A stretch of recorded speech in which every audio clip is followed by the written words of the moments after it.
and welcome to Juicy Scoop. You guys, I'm so excited for my East Coast little tour. On February 14th, it's New York City. February 15th is DC, and February 16th is Red Bank, New Jersey. It's going to be a little combo of hilarious stand-up comedy, but also I have special guests from the Bravo world who are also comedians. It's going to be so funny and such a great special show with lots of surprises, lots of laughs. You do not want to miss it. I'll also be spilling all the personal juicy scoop that I do in these live shows where you have to be in the audience to hear it. So do not miss out. You go to heathermcdonald.net and you get those tickets.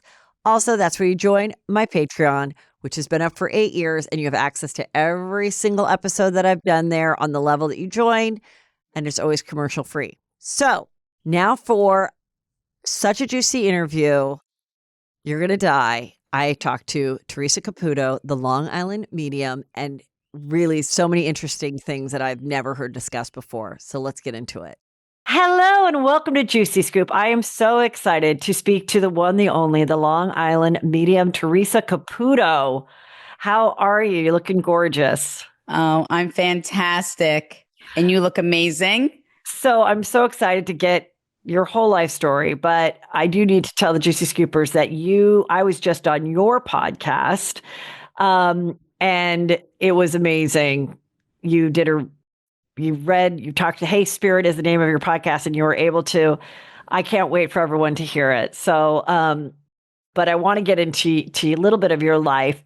Now, I have, followed you and seen you, and I just want to know, you mentioned earlier when we were doing your show that you started to see that you had this gift as a young child. Right. Well, I didn't know that's what it was. So I remember at the age of 4, always seeing a woman standing at the edge of my bed at night.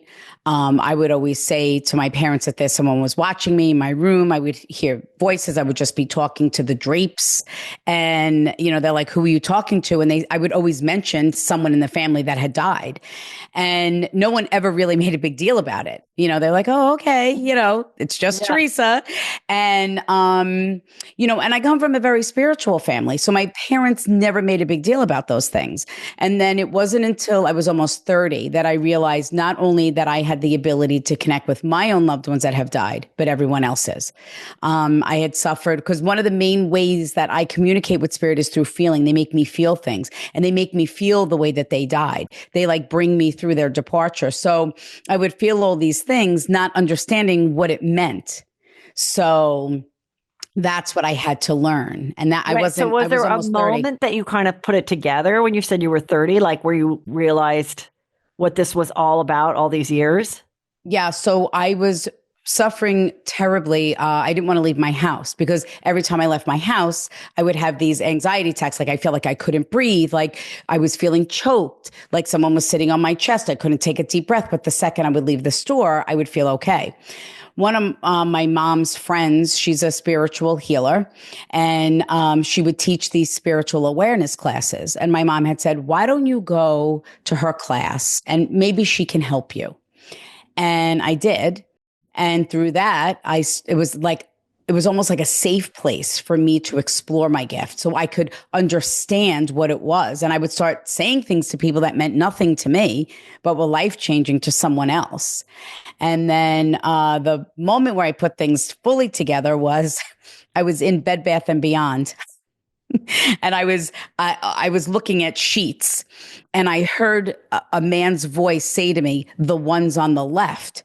And I stopped. I start looking around, and I'm like, wait, this is crazy. And all of a sudden I couldn't breathe. I couldn't take a deep breath. And I made myself stay in the store. 10 seconds later, which felt like an eternity, this older woman came up to me and she said, what sheets do you like? She said, my husband just died and I'm redoing the room and I don't know what sheets to pick. And I said, oh, the ones on the left. And she goes, oh, those are the ones my husband would have picked. I'm going to get the ones on the left.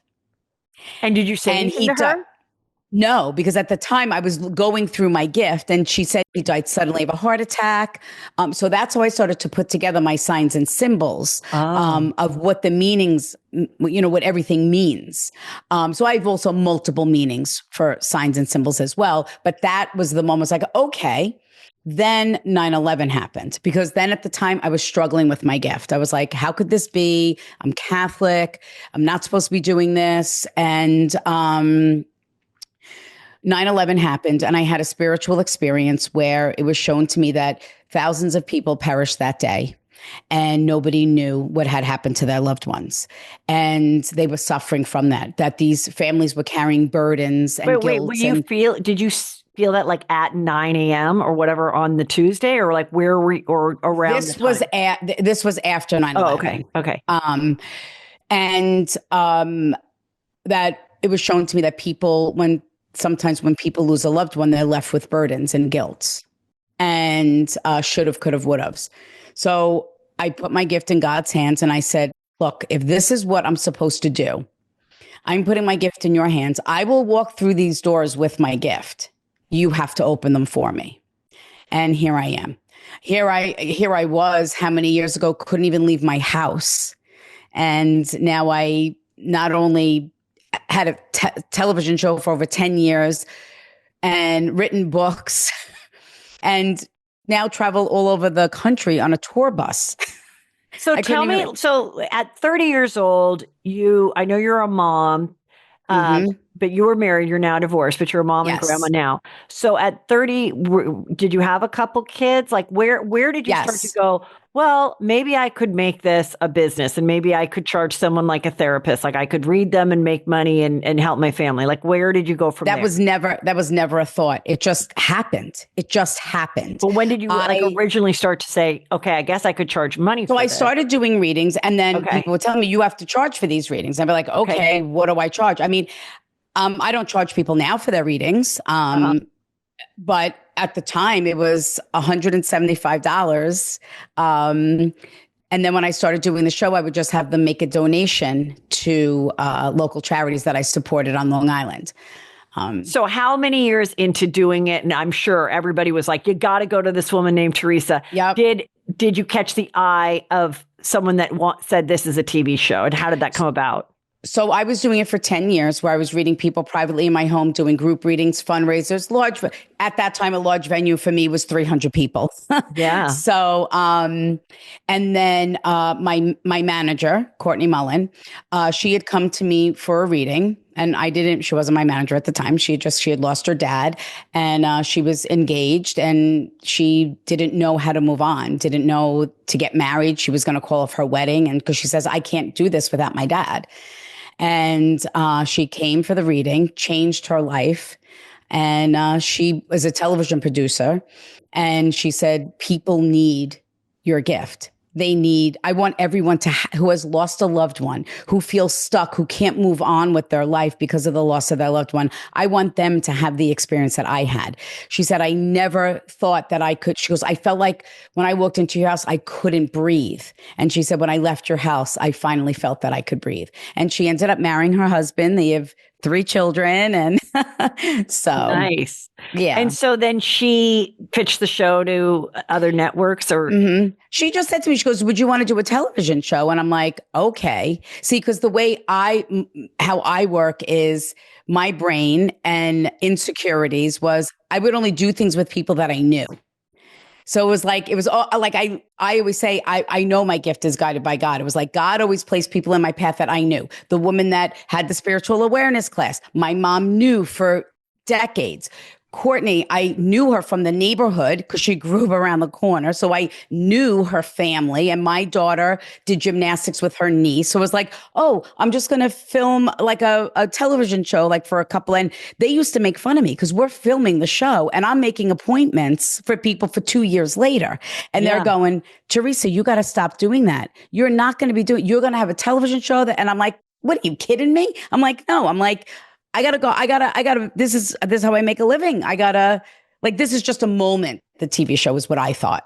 I never thought in a million years. And when they presented the show to you, they knew it was them kind of following you around. Sometimes they'd follow you around. You'd start to get the spirits to come to you. But essentially it was a reality show. We got to see your home. We got to see your family. How did your family and husband feel about that, and then when it became successful year after year, how does that work with now their celebrities being recognized and they're no longer private people?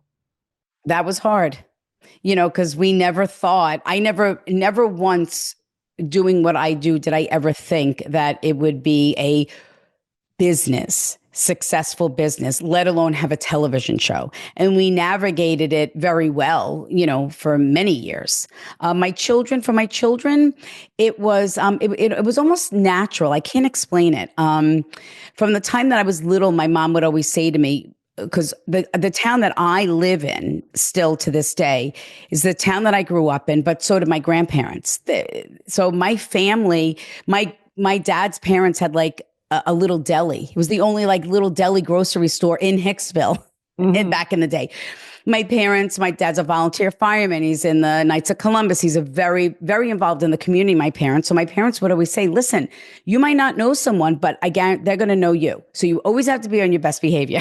Yeah. So it was almost like the way that I grew up, like I kind of knew, people are going to know you. You have to act a certain way and conduct yourself. So I always did that with my children, and my children, they kind of grew up with my gift. So they didn't know any different. It was always, my dad is an Italian importer and my mom talks to dead people. That's just, like it was like so normal for them. Yeah. And does anybody in your family have the gift as well?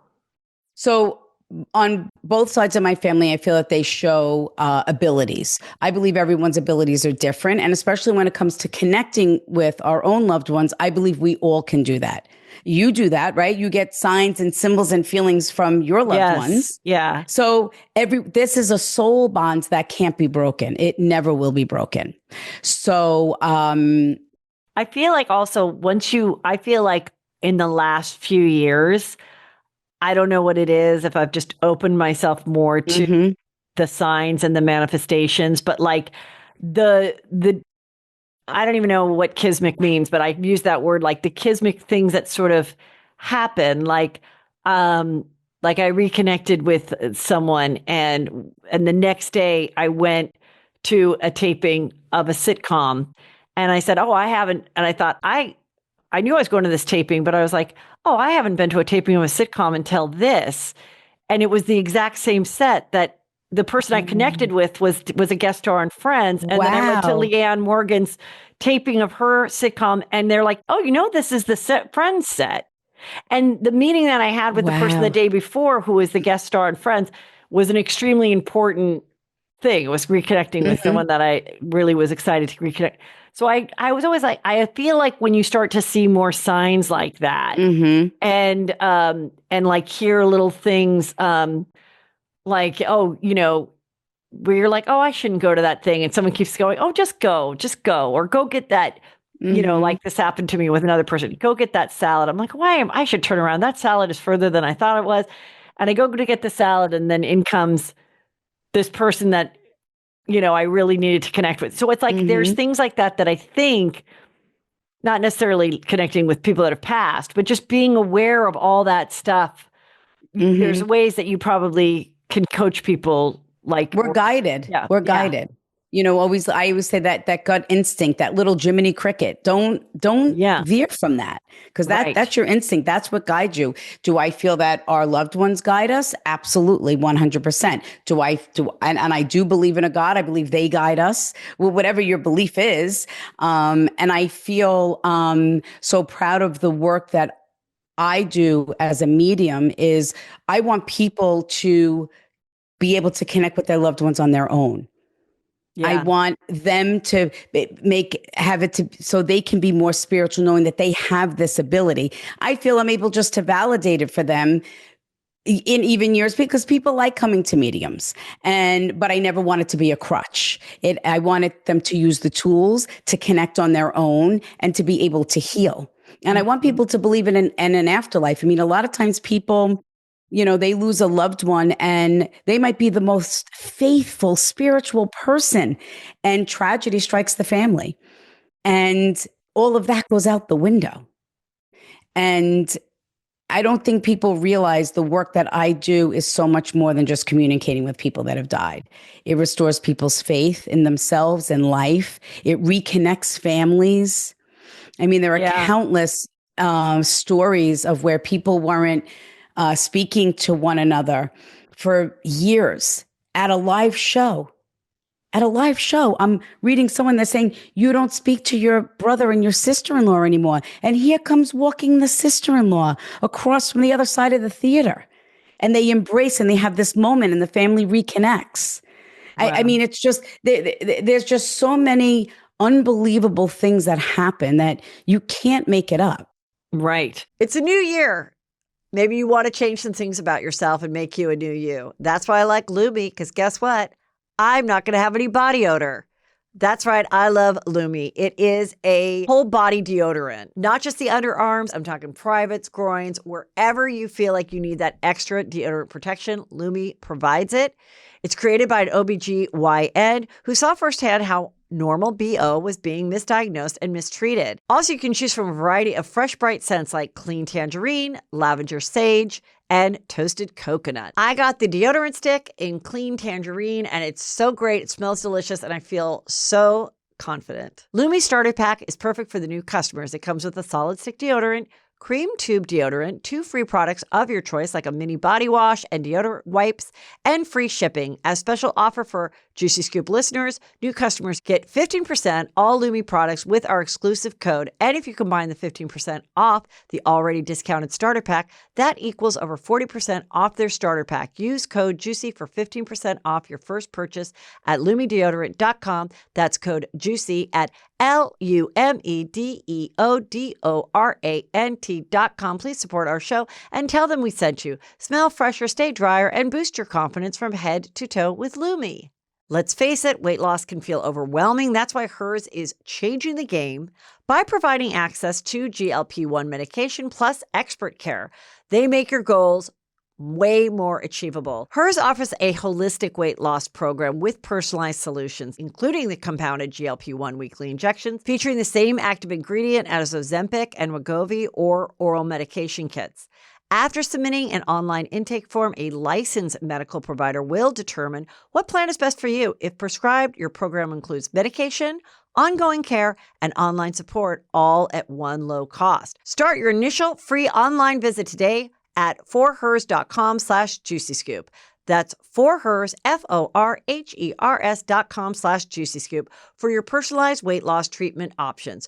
Forhers.com/juicyscoop. For Hers, weight loss is not available everywhere. Compounded products are not FDA approved or verified for safety, effectiveness, or quality. Prescription required. Restrictions apply. Wegovy and Ozempic are not compounded. Actual price depends on product and plan purchased. So when you started to do the show, what was like the best thing about doing the show and becoming famous? And what was the hardest? Well, I don't really look at myself as famous. I know who I am and what my gift does, but I always still say I'm just Theresa Caputo from Hicksville. Yeah. I think the thing that I loved the most was it really was my life. I mean, the cameras would just show up. And I remember at the time, one of the showrunner was like, we have the easiest job. All we have to do is show up and turn the cameras on. That was it. And the only thing that was done was if I wanted to go and if we were going to go to a place, say I was going shopping, that they had to clear the place. That was it. Yeah. There was no plan. He's like, this is the first show that I've ever done where I throw all my producing things and the book right out the window, because we would make a plan and it would never go as they planned it, because they know that Spirit has their own agenda. And so you did it for 10 years. And was there ever a time where you were like, I don't want to do it anymore? Or your family was like, can we not do this again? Or how did it, Nobody, I never felt that way. I feel very blessed to have the opportunities that I've had. And no one, my son was a little bit more of like, I don't know if I want to be on the show as much. Like, because then he was starting a job and, he had his own career. He's like, Ma, I just can't be here all day, waiting for you to film if we're going to go do something, So he has his own life. My daughter still loves, to be a part of it. And my granddaughter, she's on the new show. But no one was ever like, I don't want to do this, And then when you got divorced, was that hard, being that you were a public figure? Very hard. Yeah, it was very hard. I mean, I could still get emotional about it, and I always say this, just because, and Larry and I have had this discussion, I've even said to him, look, just because we're not married anymore, we're still a family. Right. That's great. We're still, we still talk. And when there's family gatherings, we invite each other to everything. And it's hard. I never thought in a million years that I would be divorced. And I don't think Larry did either. But we're better off. We're better off now than we can were you share before. a little bit like what you think it was that made you come to that decision that you'd be better off separate? It was a lot. It just wasn't, people automatically think it's the television show, but people have to understand, when I met Larry, I was 17, and this was hard, through therapy. And I was in therapy at the time that I got engaged, and I was very emotionally unstable. I remember my therapist telling me, you rely on him too much. You're really in no emotional state to be getting married.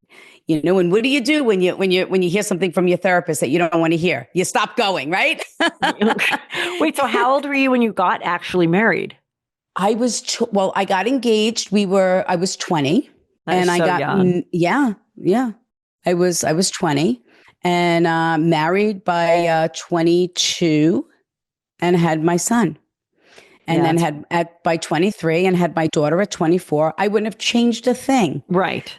But there was always something deep down inside me, Heather, that I was always like, I'm going to get married young. I'm going to have children. It was just something inside me. Never thought because that it was because of this. Never in a million years. Yeah. I just thought that was the way that it was. That's what you did. I mean, my mom had me when she was 20. She married my dad at 19, had me at 20. Same thing with my grandmother. And so, but I think that there is one thing that I will always say, that I am so proud of the way that, even though it was one of the hardest things that I had to do was get divorced, but the way that Larry and I handled it. Yeah, it seemed like it was really like mature and respectful. Yeah. Because it's hard when you realize you don't want to get divorced. And when you love someone, because I still love him, but it just wasn't working. We both were not happy. Yeah.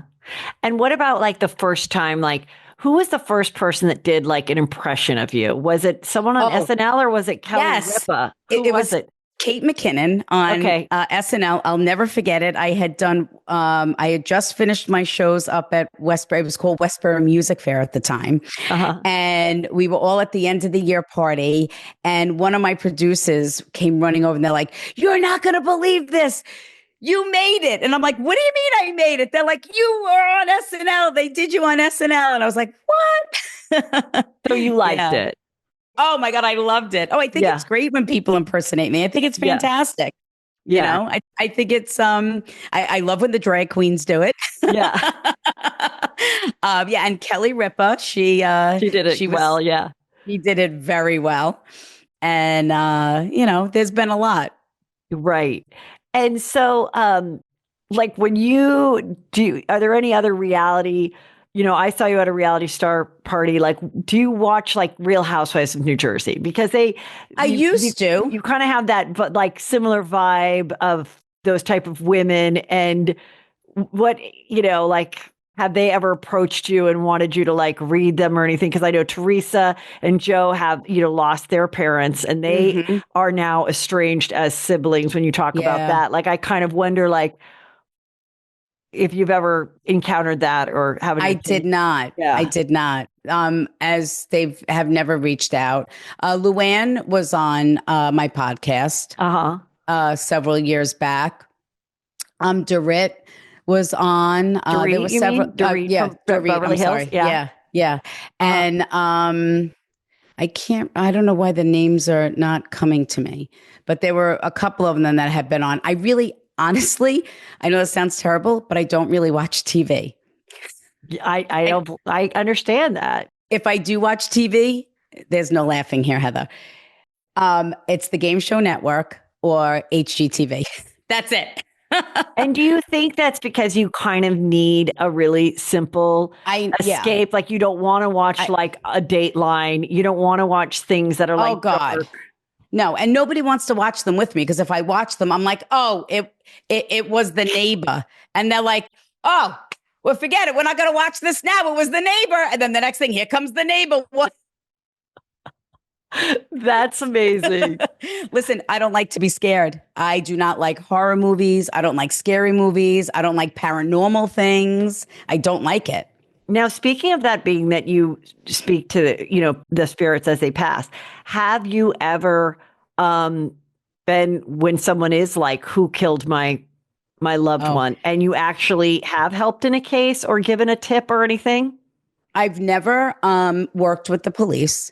I believe that there are certain, and it's interesting, like no one has ever approached me with it, Hmm. but it's almost like I use my gift differently. I believe there are psychics and mediums that do use their gift in that way.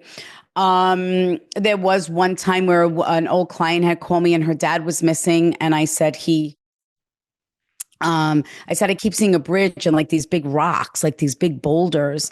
And she's like, oh, she says, I don't know. My dad, he had like Alzheimer's, and he left the house. And 6 months later, they found him by one of the bridges where the big rocks in the water. Oh, yeah. Um, but unfortunately, with my live shows, there are people that are murdered, and there's no one held accountable.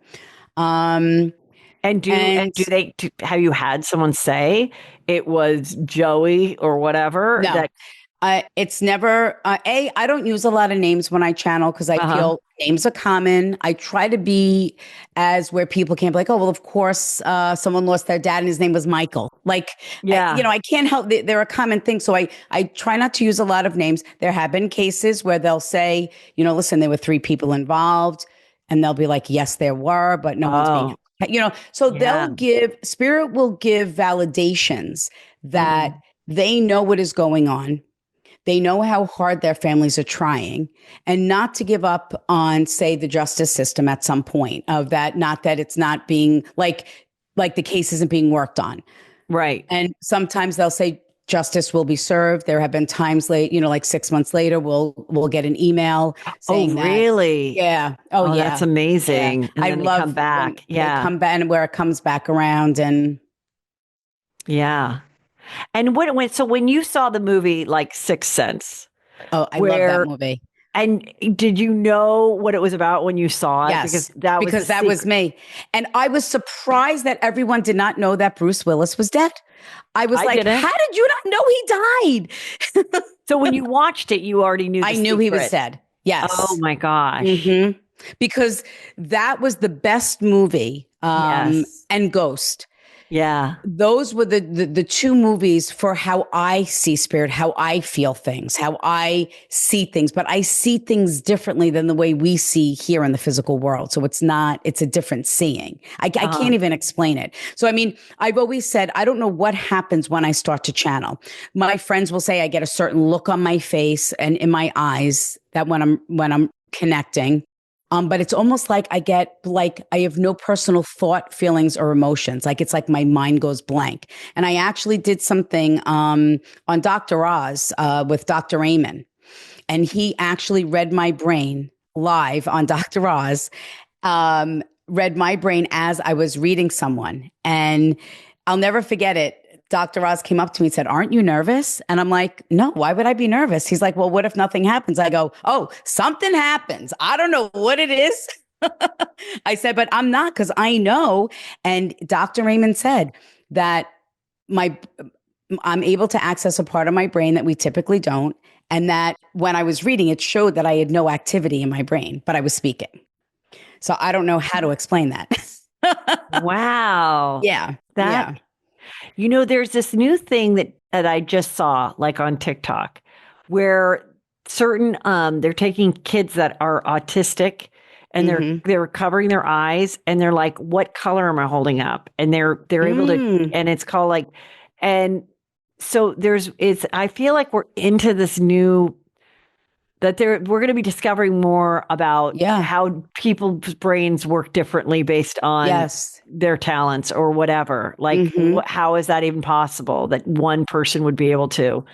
Now, how do you feel being that you're out on the East Coast? How do you feel about all these drones and these New Jersey drones? And like, can you tell us what's going on? Because people are like, why does everyone think they're aliens? Maybe they're angels. These orbs and things. I don't know. And honestly, I don't know anything about the drones. Just that I they're heard around. someone said that someone was like, oh, there's drones and now there's something wrong with the water. And I'm like, okay, I don't know about that. But if there's drones, there's drones. I don't know. Do you believe in aliens, and do you believe there's other life forms besides? I believe there is other life forms. Really? Yeah, I do. I do too. I believe there's. I believe in that. And yeah. But I also believe, Heather, that there are certain things that we shouldn't know either. Yeah. Like, I don't know. I don't want any like hate comments for this, but I believe we have a right to know things. But I also do believe that there are certain things that we shouldn't know. To protect us, you mean? To protect us. Absolutely. Absolutely. Interesting. You know? So whatever they are, I don't know. I don't know do these look like regular drones or what are they saying? Well, there's two things. There's the drones that are like the size of cars that have been going around for like the last month. Then there's video that people have taken where it's like these orbs, where it's like it looks kind of looks like a crystal ball in the sky, and then like another one will emit from it, and that's where people believe that's angels. And they're like, is it aliens? Is it angels? What is it? Or is it just some government test and they just don't want to tell us what it is? So I kind of like, well, at a certain point, there's really nothing we can do but live every day like it's our last. So, be nice to people and have a good day. Like, I don't know what to do at this point. That's my motto. That's my motto. Just be nice to people. And if I can say it, don't be an asshole. Right. Yes. Simple. Life is very simple. Right. But I remember back in the 70s seeing things in the sky here on Long Island. Have you ever had someone where you said back in the 70s you saw back things in the 70s, we used to see things out here on Long Island. Like they were saying that they didn't know they were UFOs. Yeah. Who knows? Yeah. Like, who knows? Like, who knows? So my other question is, now I sometimes have joked because I've said, when you see these readings with mediums, I'm like, it's now, and maybe you can say that's not true. I never hear someone being mad. Like I never see someone like whose grandmother comes through and is like, you know what, I didn't like that you and your sister wore pants to my funeral. Like, are they never like mad at you? Like, are they never like, is it because they're in heaven that it's like they're not experiencing negative thoughts? Yes. I think there are several things, and I can only speak from my experience. And my experience with spirit. First of all, I only want to channel souls that are in God's white light. And more importantly, that I treat them like my children. If you have nothing nice to say, then don't say anything at all. Spirit will joke around and say, what, were you crazy for burying me in that? And they'll laugh because I go, oh my God, we were going to bury them in this, in a joking way. But souls will, if they do want to bring up something that negative happened here, either that we did or they did, if they learned that lesson where they went through their life review and they learned from that, then they have the ability to come through and apologize and acknowledge for it. But I've never had have I had souls be a little bit more feisty as they channel because that was their personality? Absolutely. But that's what I want. I want them to channel with their personality, with their feistiness, if that's the way they were. So when you say you only channel the spirits that are in God's white light, so do you believe there is a hell? Spirits never said to me it's hot down here, so I go with that. There is no hell, but I do think that there is a vibration that I cannot lower myself to. So how I know that is because one specific time I remember there was a woman I was reading, and I said to her daughter was murdered by her boyfriend. And the daughter came through, and said to me, please tell my mom, that he is remorseful and that he's sorry and that he knows what he has taken from her. And I could see a soul, like a shadow, a soul below her, but I couldn't hear anything from them. So what had happened, she had lowered her vibration enough where she could speak to him and then translate it to me, but I couldn't connect with him because I couldn't. Because the boyfriend was dead too. He committed suicide. Yep. Oh. And I said to her, I cannot say this to your mother. And she showed me the soul and said, this is why my mom came here. She wanted to know if he was remorseful, and tell her that my soul is at peace with God and his soul is learning lessons. So I said that, I repeated everything to the mom, and the mom said, that's why I came here. I wanted to know if he was remorseful for killing my daughter. That is so interesting. Yeah, that's what I was thinking about, the times where it wasn't ending. Okay, my other question is, so if a couple, here's the other is having sex. Is this a sex question, Heather? No. Okay. Like you read me and my parents came together and they were married together. They were only each other's spouse and they, died as they were married. Okay. So they are hanging out together. But what if, someone really loved their spouse and the spouse dies, but the other spouse was not that in love with that person? Are they in heaven? Do they still have to? Is one person able to get to a soul that doesn't want to hang out with them in heaven? Do you know what I mean? Like, I don't know what goes on. Out, like between two souls. Do you know what I'm saying?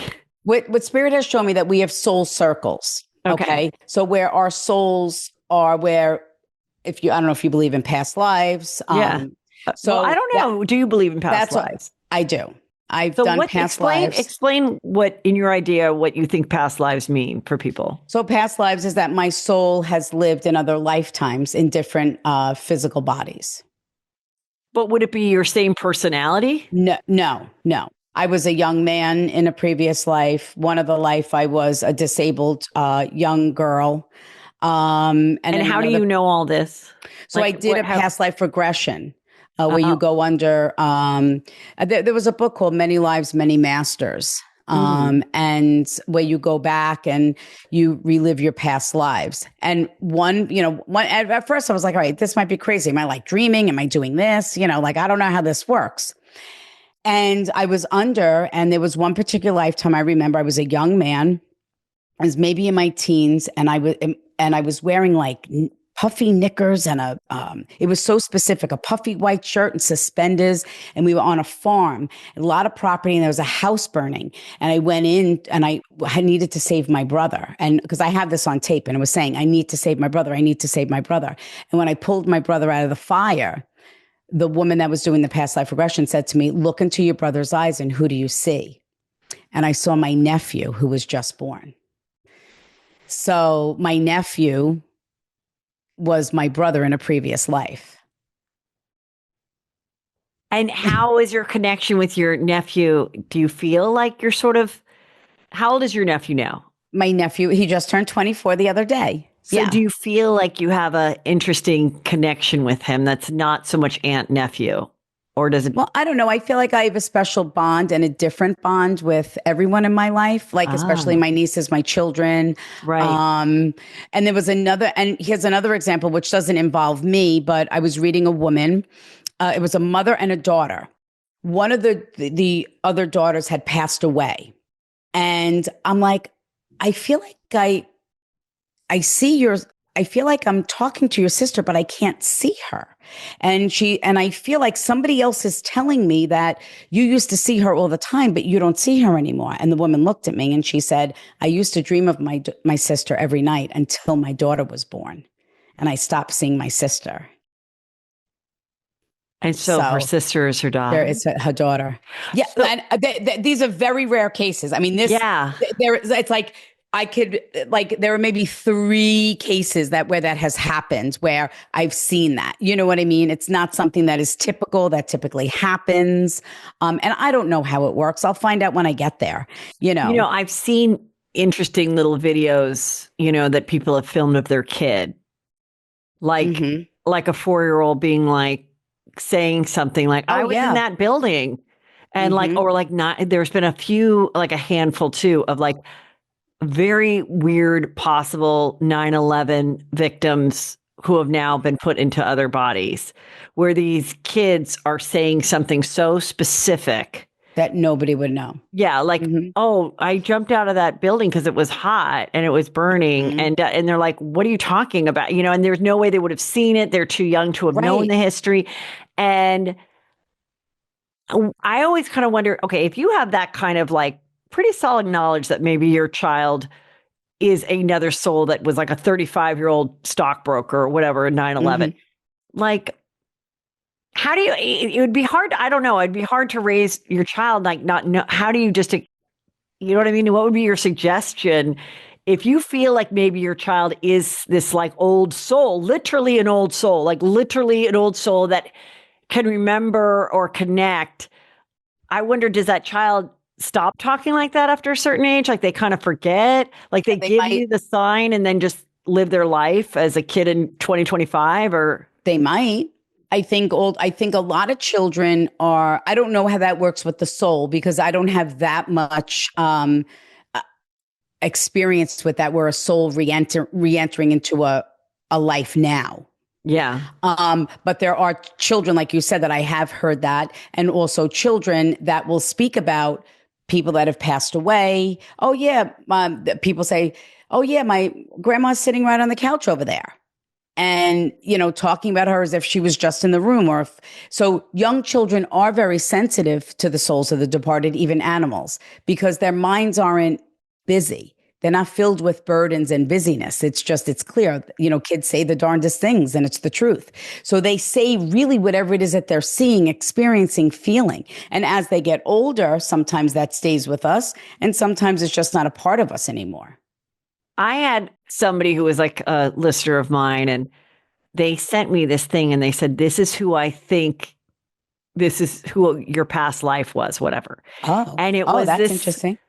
comedian lady from like, started in like radio or whatever. Okay. And so I kind of looked because I was like, wait, this is a lot of weird, interesting similarities.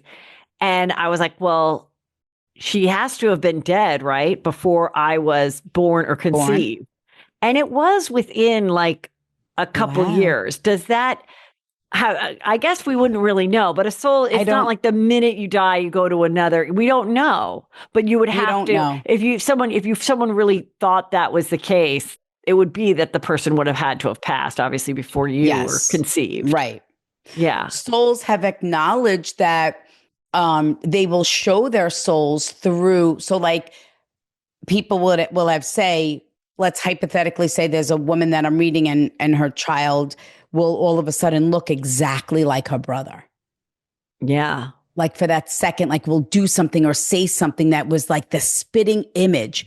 Somehow the soul is able to enter. It's the same way when I channel and kind of take over, but because they're young, they don't understand their children, and it just they really are able to communicate through them.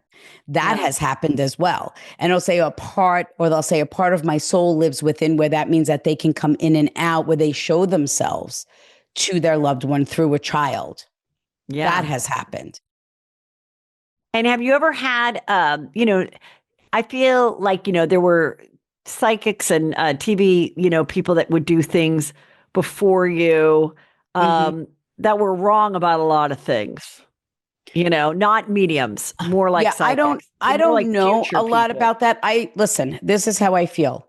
We A spirit can show us things, we can know things, but a life is about free will choice. Right. And it sometimes isn't our choice to make. We have no control over that. Yeah. So I'm very careful with spirit, and I tell them, you cannot tell someone what they should or shouldn't do. You can acknowledge that you know what's going on in their life and that you will support a choice or decision if they choose it. But at the end of the day, I would never want someone to make a life-altering decision or any decision based on spirit said I should do this. If you Yeah. receive a healing message, and then and you decide to make that decision on your own. That's your choice. Yeah. But I don't believe in, for myself, and my gift doesn't work like that. I don't believe it. Listen, I can say, I did it with my sister-in-law. I knew my niece for some reason. It was like, she's going to be born on March 7th. I don't do this all the time. It was a fleeting thought. I was like, no, she's going to be born on March 7th. And I'll never forget it. And this was 20 years ago. My sister-in-law called me up and said, well, my water broke. I guess you were wrong. I'm on my way to the hospital. This was March 5th. Okay. She had my niece on March 7th. I don't know why that happens. I have no idea. You know, I don't know why. It's not something that I do. Sometimes I get things like that, but. And do you ever, do the spirits ever, like, I wonder if someone was struggling with something, if someone was like, you know, in a horrible trial situation, it's like, does their loved one not see that? Because if it was real life, they'd have to sit there and that would be a horrible time in their life. So because they're in heaven, do they only see like the good? No, they see the struggles. Oh, okay. Because spirit has acknowledged things like if people were incarcerated or things like that. And sometimes someone passes away while their loved one is incarcerated. Yeah. So I know that they live our life. They live their souls through our eyes once they leave the physical world. Oh, okay. So they do experience everything, but there's only so much that they can do. Yeah. To help us. It's up to us. Yeah. Wow, this is so amazing. So now you said you were doing a new show. Wait, is there or you're just doing, do you have a new TV show or are you also just going on the road? Right now I'm just on the road, but I have, I did a new series, Raising Spirits with Lifetime, which you can stream. Same thing with Long Island Medium, you can stream. And right now I'm just focusing on my live shows. And how does that work for people that want to go? They just buy a ticket. They just buy a ticket and then it's just. And you show up. And you just show up and and then you go like, there's no lucky ticket. There's Nope. How many this is the thing that I love about the live shows. And I love how people will say, oh, she does this. I don't even know how this shit works. So I'm so glad everyone else knows how I do this. Yeah. I wish there was like a live stream of them showing me like what my day entails, Yeah. And I come out on the stage, I give a little quick speech. And then once I start sensing and feeling spirit, I allow the souls to guide me around the theater. And I will just randomly stop and stare at someone and start saying things. And it's amazing when they just look at me and they're like, no. And then all of a sudden that light bulb goes off and they're like, well, I didn't come here to get read. I only came because my friend had an extra ticket. Wow. Those are the moments that I love because it's always, it's never what we want. It's really what we need. And it really is something to be in a theater. And there are thousands of people in the theater. To watch someone heal right in front of you, to feel the energy, to watch perfect strangers console one another. It's something truly extraordinary and beautiful. And I've been doing live shows for probably 13 years now.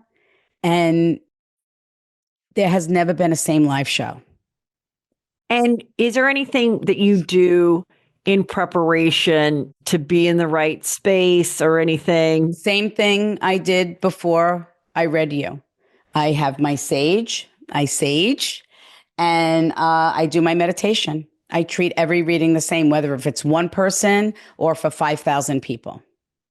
And is it ever like I want to turn it off? Like I'm going on a 5-hour flight and I really don't need spirits talking to me from the stewardess to the pilot to the guy next to me. Like, is there ever a time where you're like, happen, unfortunately. Yeah, I would think. How do you turn it? You can't really turn it off.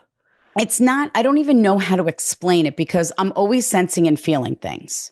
And spirit has to push me, I should say, not push me, show me 3 specific things before I approach someone. If they're not prepared to be read. Okay. So it's always because I could walk in and I can see someone, and I'm going to be honest with you today before I came and I literally know nothing about you. I know when I met you that night, you had said that you were a Right. comedian and you had a podcast, but that was it. Right. Since yesterday, because I had recorded for my podcast yesterday, there were two young males with me all day, and they never stepped forward to be read. And they kept telling me that they died tragically, that they took responsibility for their departures, and that was it. And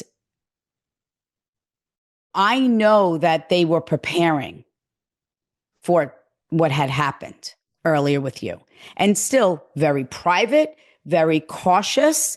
And I never push spirit. I guess I'm saying this because I take a lot of pride on how I choose to use my gift and how I handle sensitive situations with dignity and grace.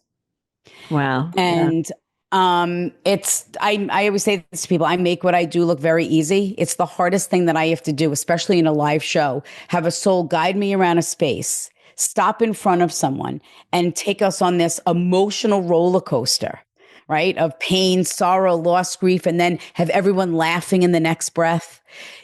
It's the hardest thing that I have to do. My last question is for you is, what about when you see or experience or hear about somebody that you truly believe is a con person saying they have the gift and they clearly don't? Like, I don't know I'm being honest with you. I don't follow any other mediums.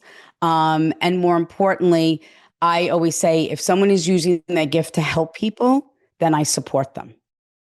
I don't watch any other mediums. I really don't know of any other mediums. I have one dear friend that is, but she's a very dear friend of mine that right. I had helped her with her gift many years ago. But that's it. But has anyone ever come to you and said, oh my gosh, I'm so glad I came to you, because in the past I've gone to these other people and I really felt like it wasn't right, like they were missing that the has mark. happened. Okay. That has happened. But I also say to people, what kind of space were you in? Were you ready to hear certain things? Was your loved one ready to communicate? Were they ready to tell you the things that you needed to hear? And I know that because I used to, before my television show, I had a handful of clients that had lost children, and they would come to me once a week if they could. And I said, you can't do that. You can come once a year. Because I wanted people to heal. I want I want their loved ones to, be able to talk about certain things. There were certain people that I allowed them to come 6 months because I knew it was helping them. Yeah. And they would say, you weren't ready to hear this 2 years ago. So,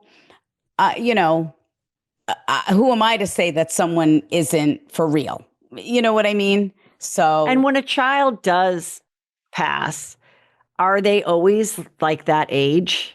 They don't get older, right? Or do they? Yes, they do. The soul. So it's interesting enough. Sometimes a child will show me, if they have me look down and then all of a sudden they go like this to me, that means that the soul's been over there for some time and that the soul has grown. I've had someone lose a child at the age of, say, 27 or 35, but they'll come to me as a 7-year-old and the person will say, that's how I dream of them. I dream of them as a 7-year-old. So, but what the souls have shown me, that the souls have grown, even souls that have been lost to a miscarriage or even a termination.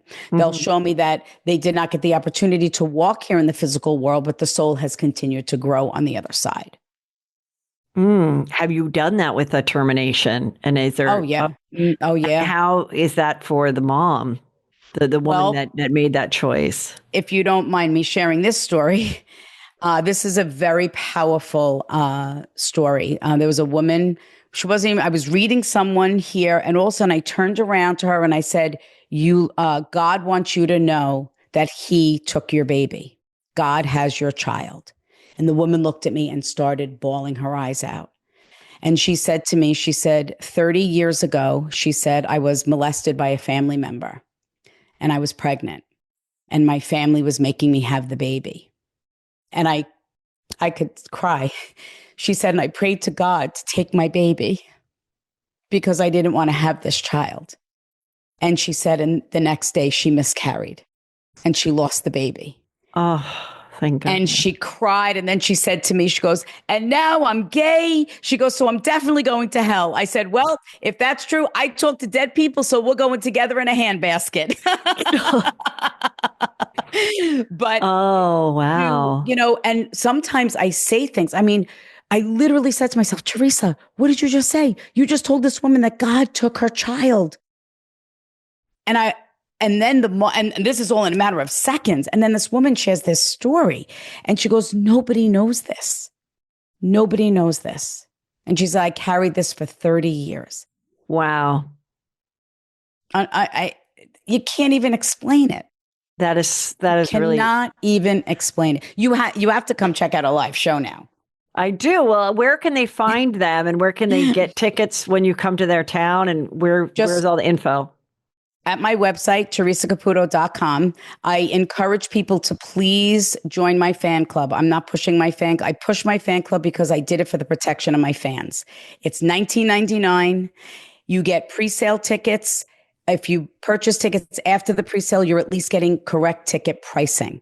Great. And that's why I do it. All the proceeds after the cost of running my fan club, I give back to the fans. You can see the amazing things that we've done with the proceeds of the fan club. So I tell people, if you just want to buy tickets, it's cheaper to join the fan club to buy the tickets because my highest price ticket with a VIP and with taxes, I think is $175. And that's with a VIP. Right. And I always tell that to people too, because if you're not buying it from the source, right? Like all of a sudden someone's like, oh, I'm reselling Heather's tickets and it's an enormous price. I'm like, well, I'm not getting that. Exactly. Because it was the StubHub or whatever. So it's really important that when you want to go see an artist, that you go right to their website and right to their website. And you got to be very, very careful. So even if people contact you or reach out and say that it's me and all you have to do is send me a gift card, it's a scam. Yeah. It's terrible because I don't even charge people for readings. That are on my podcast or on my television show. So if people reach out saying to be on my show and get a gift card, it's a complete scam. Gosh, that's terrible. Yeah, it's awful. I loved getting to know your life story. I'm so excited that I get to be on your podcast. And this has just been great. So it's been amazing. Yes. I do have to say this. I feel like we're the same person. Like our lives were very parallel. Very much. So many similar things. And I don't know, maybe you can connect with the dead because everyone says I could be a comedian. So I don't know. Well, let's definitely stay in touch and just hang out and just have fun somewhere. But yes, that would be amazing. This has been awesome. It's been fantastic. So much. It's been great. Oh, thank you. God bless. Thanks. Bye. Bye.